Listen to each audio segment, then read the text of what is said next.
உங்கள் வீட்டில் negative energy ஃபுல்லாக கழிஞ்சு பாசிட்டிவ் எனர்ஜி நிறையணும் அப்படின்னா நீங்கள் குத்து விளக்கேற்றி வழிபடணும்.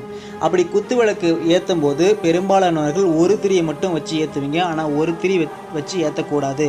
அப்படி ஏற்றும் போது உங்களுக்கு நெகட்டிவ் எனர்ஜி வெளிப்படும். அதாவது டவுசிங் ராட் அப்படின்ற கருவி வச்சு ஆய்வு செய்யும்போது ஒரு திரி, 3 திரி, 4 திரி இப்படி வச்சு விளக்கேற்றும் போது நெகட்டிவ் எனர்ஜி வெளிப்படுது அப்படின்னு கண்டுபிடிச்சிருக்காங்க. 2 திரி, 5 திரி வச்சு விளக்கேற்றும் போது பாசிட்டிவ் எனர்ஜி வெளிப்படுறதா கண்டுபிடிச்சிருக்காங்க. இப்போ ஒரு திரியை மட்டும் நீங்கள் வச்சு விளக்கேற்றும் போது அது நோயின் அடையாளமாக பார்க்கப்படுது. 3 திரியை வச்சு நீங்கள் விளக்கேற்றினா அது அலட்சியத்தின் லட்சணமாக பார்க்கப்படுது. 4 திரியை வச்சு நீங்கள் விளக்கேற்றினா அது தரித்திரமாக பார்க்கப்படுது. 2 திரியை வச்சு விளக்கேற்றுறது ரொம்ப ரொம்ப நல்லது. அந்த 2 திரியும் கிழக்கு, மேற்கு இந்த திசைகளை நோக்கி நீங்கள் வச்சு விளக்கேற்றும் போது பூரணமான பல நன்மைகள் நடக்குது. 5 திரி இடுறது ரொம்ப ரொம்ப நல்லது.